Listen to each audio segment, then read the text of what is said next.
我最近特别想吃鸡翅包饭，但是外面卖的基本用的都是冷冻的半成品，就是肉少饭还不香，所以我买了400斤全翅和一桌子海鲜，我打算在家做点炸裂版的鸡翅包饭。然后为了吃得爽，我们是用整根的鸡全翅去的骨，这样既能塞更多的米饭，又能吃到翅根上的那一块大肉。但是这么做的难度就在于翅中的骨头得跨过翅根才能取到，而且还不能把皮弄破，所以我们都是先掰断关节再剪筋去骨。这活后来干的特别像骨科正骨。就这些鸡翅去完骨之后，差点没给我们家那狗乐死，他自己可能也没想明白怎么就稀里糊涂过上年了。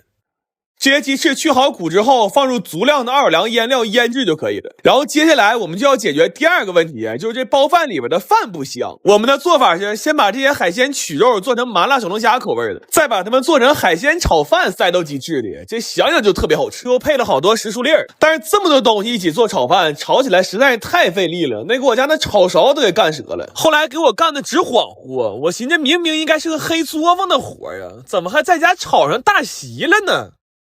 不过后来往鸡翅里塞饭才是最让我崩溃的，我没想到这活居然这么麻烦。就这活用裱花袋用漏斗都不行，就只能用大拇手指头往里生堆。我们需要先把炒饭塞到8分满，然后再把翅根那块肉塞进去，要是赶上有破皮的地方还得用牙签再给它缝起来。就干到这儿我算明白了，这玩意儿活该只卖半成品，叫全在家自己做那得做死。但是烤的时候又出现了个新问题，因为鸡翅大小不一，家里烤箱特别容易给它烤炸了，所以我们又去夜市勘察了一下。在经过一番试探和交流之后，我学到了一个最有效率的方式，我直接干了个加盟。这些鸡翅我们最后都是炭烤的，然后还刷2遍蜂蜜水。它现在外面那层鸡皮是脆的，里边的肉和饭也特别入味。就这个鸡翅包饭吃的时候必须分3口吃，第一口要吃到上面那块满满的大肉，第二口吃到最绝的奥尔良鸡翅包海鲜炒饭，最后把翅尖嗦了干净，再喝瓶饮料打个嗝，真的特别满足。然后把所有做的东西都塑封冷冻了，现在家里只需要有一台空气炸锅，5分钟就能吃上这么一份炸裂版的鸡翅包饭。就这东西要是等过2天端午节家里聚会拿出来，我估计今年我家可能是没人去吃粽子了。哎呦啊，这川锅底儿也没有酸菜呀！天冷了，我爸张罗川锅底儿。早上他安排我去买海鲜，他买酸菜。我说咱俩一起去买海鲜呗。他说不行，买酸菜重要，买不好容易臭了。哎呀，他那点养老金都要捂出蛆来了。我就纳闷，我一个独生子，他怎么想不明白呢？还是我妈实在，我买东西回来发现她给我找个这么大盆，我说我也不是上货去了，至于吗？但这个盆我真相中了，我老了洗澡肯定能用上。来吧，吃香香了。东北的海鲜川锅底了解一下。我实在没想到这大铁锅居然有小的那一天。这只没挤进去的让我们包饺子了，这只一直在锅里煮着，主要是给酸菜借味儿。这只是我姑，大伙都在那吃虾呢，她干一盆虾片。好在我弟没随他呀，上来就问我今天是不是手把虾。这家伙3口1只虾，吃得自己直上头。我们家这些活爹呀，说愿意吃饺子，全回屋包饺子去了。时间过得飞快呀，他们再出来天都黑了。这外面又黑又冷，我说今天到这吧，这给我二哥急的呀，说别介呀，生蚝还没下呢。你说他包2个小时饺子，他不惦记，他惦记外面那点生蚝。这帮夜猫子越吃越饿呀，这羊肉馅和螃蟹馅都穿成丸子了，这盘白肉也全下来了，就连这痛风的饺子汤都呼呼喝呀。我说这不是向往的生活吗？我爸问我啥意思，我说就一堆城里人跑山里冻得嘶哈的，还整挺快乐那出的意思。今天干点人事啊，出2期教程。先说这个 gay 包，2个大鸡腿切块，然后按照这些料的数量和摆放顺序对鸡下手，每下一行好好给它抓一抓，然后炒点姜，把鸡煎出油，再把油倒出去。这么大的勺啊，下2勺柱侯酱，1勺沙茶酱，口重就再放点花生酱、海鲜酱和广和腐乳，炒1分钟，再加水盖盖炖7、8分钟，完了下鲍鱼再焖2分钟，然后放青蒜到砂锅里烧开就完事儿了。要是想装一装就倒点白酒，但一定记得把鲍鱼掏出来啊，就指这点玩意儿出色呢。然后锅包肉呢，先说糖醋汁儿，白糖白醋2比1，再放点盐和酱油。肉先用盐和料酒抓一抓，然后用土豆淀粉给肉抓满，再倒半碗水。抓到这个稀稠度的时候，倒点油就等着炸了。炸肉一定等油冒烟了再下，别害怕，根本崩不着。第一遍呢炸成这样，然后再把油烧冒烟了，炸20-30秒，炸成这个色儿就完事儿了。完把那汁儿烹一下，再放点可放可不放的丝儿，假装放2下勺就可以出锅了。锅包子都是这个做法，你要愿意创新做点别的也行，但是别整鞋垫，那玩意越炸越跟，咬不动。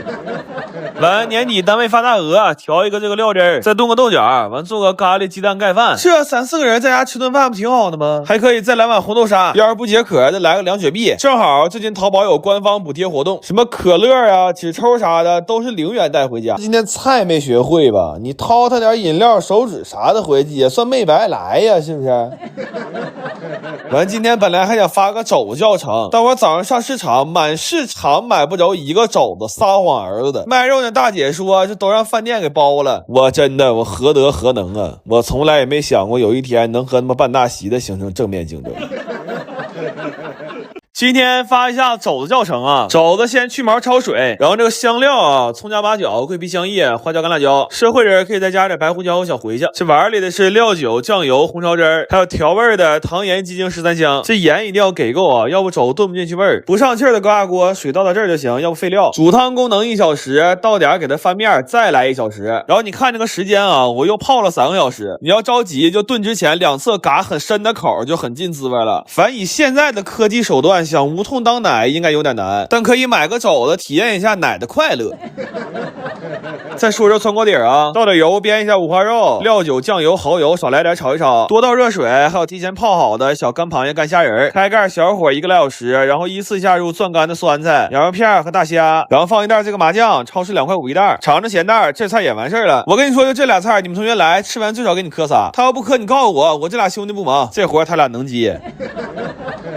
问我家今天来人多，还整几个硬菜。这广式牛腩煲前天教过了啊，买牛腩买这种肥瘦相间的啊，嘎嘎香。鸡蛋拌饭料汁也打出来了啊，自己可以试一下子。完，我们趁年底的话，我们也属于是下手有点重，快他妈给羊嚎秃了，属于是。来吧，香香了，蛋饭、馍汤、馍茄、老肘、牛竹、锅底儿。凉蚝、蒜蚝、亚蚝，咱们看看我们的好朋友刘某啊，打进屋就挑准一个好位置，他可馋这玩意儿了，吃的跟他妈自助似的。后来给他换了个座都拦不住他吃啊，完挤着他2句，穿衣服摔门走了。我说这么些年哥们，你这是干啥？也不是头一次来说，怎么还撂脸了呢？完他隔了10来分钟回来了，说生蚝有点吃腻住了，买点大米饭吃点主食。我真的，自从他来我家吃饭之后，我现在看我弟可他妈顺眼了。你不用整那个死出，除你谁也不赖。今天是这么回事儿，昨天我弟不让我奶伤了吗？我就劝他，我说外孙子挨一截这种事儿吧，你得习惯。我说你把这4斤虾尾帮我扒了，我跟你说点好话。他说不用，我奶买2根金条，地位就能上来。我说你买吧，你信不信你咋拿去的，他就能咋出现在我家桌子上。今天在家烙饼，因为家里没米了，我俩谁都不愿意出去买去，我怕他噎死，我做了个奶油蘑菇汤。你说这破玩意儿比卖20多一碗，我弟喝还挺高兴，气死我了，气死我了，他活该不受待见。因为卷饼嘛，我就七七八八的炒了各种丝儿，包括这个不太滑溜的滑溜里脊丝儿。但是我做了2个新的尝试，第一个是这个孜然羊肉粒儿，因为我很怀念那个大馕卷大串的那个费腮帮那个感觉。再一个就是炒这个虾尾肉，我也不知道这玩意儿卷饼好不好吃。起初我让他扒，就因为我看他咸有点闹腾。本来我俩这会儿都要吃饭了，他非打电话聊着我奶说看我奶想没想他。我奶说你别他妈跟我絮叨，有饭你就赶紧给我送过来。你说这个我去你的呀！来吧，吃香香了，滑丝儿、土丝儿、酱丝儿、蛋仔、虾仔，配丝儿、茄丝儿、羊粒、酸丝儿、奶菇汤。这汤里怎么又有我弟的妈，又有我弟的妈的妈？卷饼呢，我是双拼吃法，这小子是1个菜1张的吃法，这小子是几个菜1张的吃法。这是我奶的吃法，就是1张饼里卷菜卷到冒样，完了吃漏了再1口饼1口菜那么吃。完吃完饭，我奶让我弟收拾桌子，给我喊屋来了，说又涨工资了，要给我拿点钱。完了特意嘱咐我一句，让我在门口看着点，别让我弟听着。